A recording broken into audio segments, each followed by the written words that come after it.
So, good evening, ladies and gentlemen. Thank you very much for keeping this annual date with 3AAI and the Subhas Ghosal Foundation on this memorable occasion when we all meet to invoke the memory of Subhash.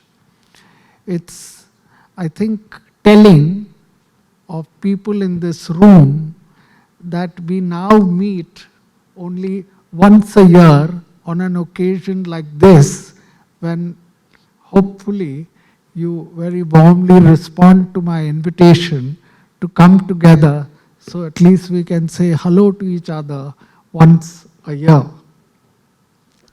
I think it's also a testimony to the power of our speaker tonight, that so many of you have turned up to listen to her. Also, as I was coming in and speaking to many,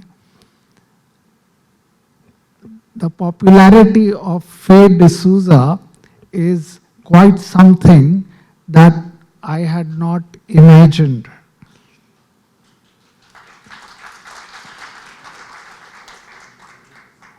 One person that we are missing tonight is Mrs. Gopa Ghosal, wife of Subhash. Unfortunately, she's now over 90 and 92, so it would get a little difficult for her to sit through 3-4 hours in one place. But to her credit, she has been with us all these years, and every year she has been there. Subhash Ghosal passed away over 35 years ago, and there are many people in this room who did not have the benefit or privilege of knowing him, or even knowing of his role and the critical role he played in the early days of advertising. I would say he laid the foundation for the arrival of professionals in advertising in India and played a pivotal role from the mid-40s to the mid-90s in promoting advertising as a potent tool to build brands, build sales, and market share. He joined JWT Bombay for a 2-year apprenticeship under another legend, E.J. Fielden, who some of you, I think, may know him, in 1944, and then moved on to Calcutta as an account executive and copywriter. Strange combination, but there it was. In 1957, he was appointed, note the designation, the first citizen manager of JWT Calcutta, and then elected to the board of JWT at a young age of 32. He resisted taking over as managing director and preferred to remain in Calcutta and manage the Calcutta office, which was then the country's largest office. In 74, when the company needed succor, he was there to save it from collapse, taking over as CEO and putting it right back to its number one position in just a few years. He masterminded the creation of a second agency for JWT by buying out, in those days, Grant Advertising, and renamed it Contract, the agency that I joined as a founder member. He continued to be a director of Contract till the very end. He has, of course, Many accolades to his credit. He won the ISA Man of the Year title. He led the bid for India at the 6th Asian Ad Congress and won it way back in 1968.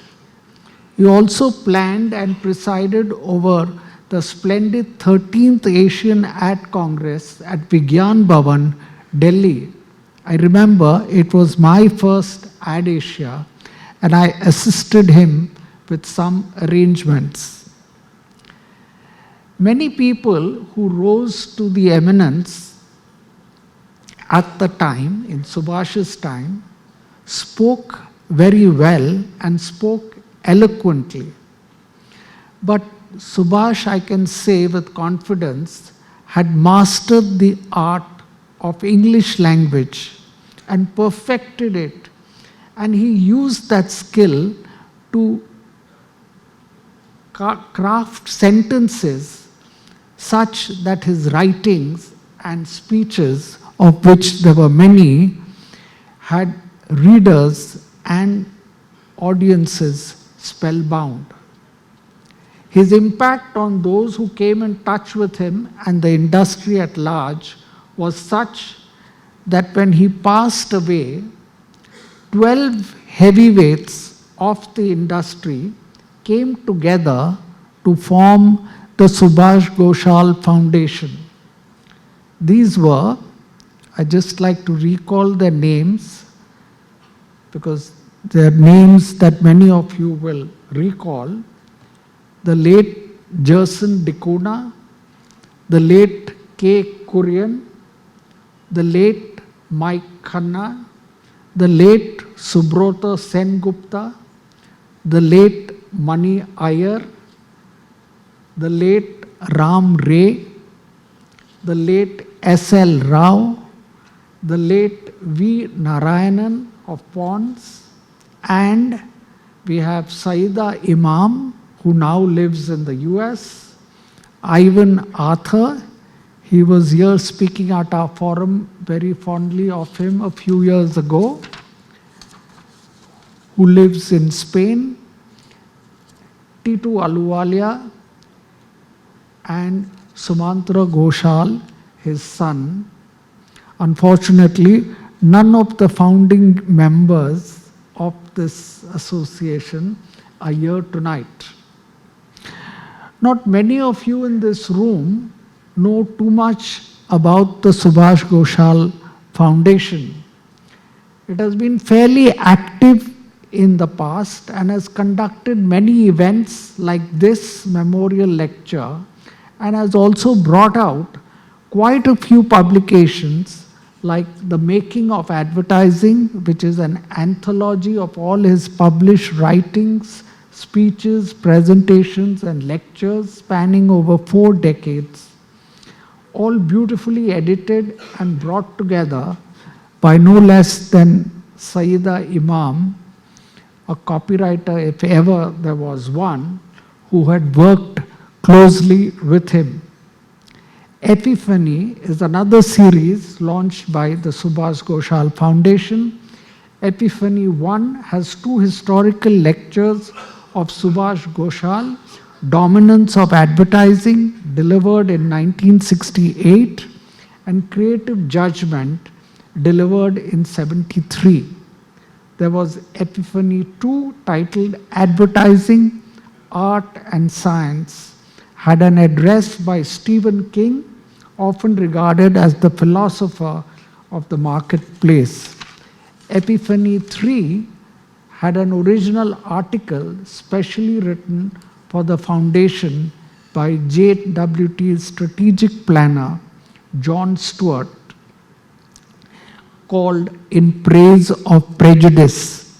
The titles of these books give you an indication of what rare content exists in these books.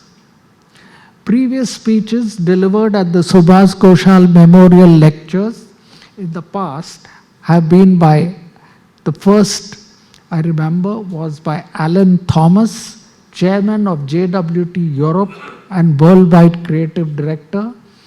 Then Dr. Pranoy Roy, Gurcharan Das, Shyam Benegal, Prasoon Joshi, Ronnie Screwala, Rajan Anandan of Google fame, followed by Uday Shankar, Arun Puri, and last year, Sudhir Sitapati.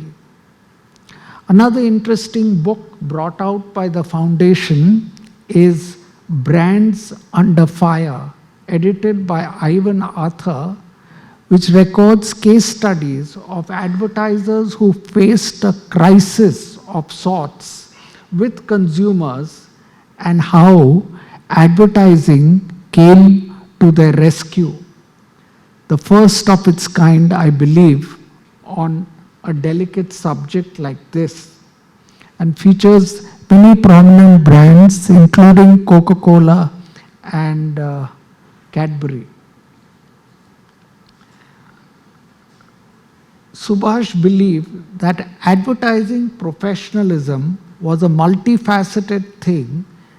It meant excellence based on knowledge, aesthetics, business integrity, honesty, a sense of decency, effectiveness, mutual respect, and the fact that good business goes hand in hand with good human relationships.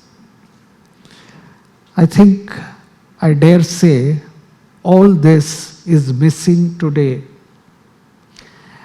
I have given you a glimpse of the man and told you about what the Subhas Ghosal Foundation was all about, because this is one day when you get an opportunity to recall his contribution to our world.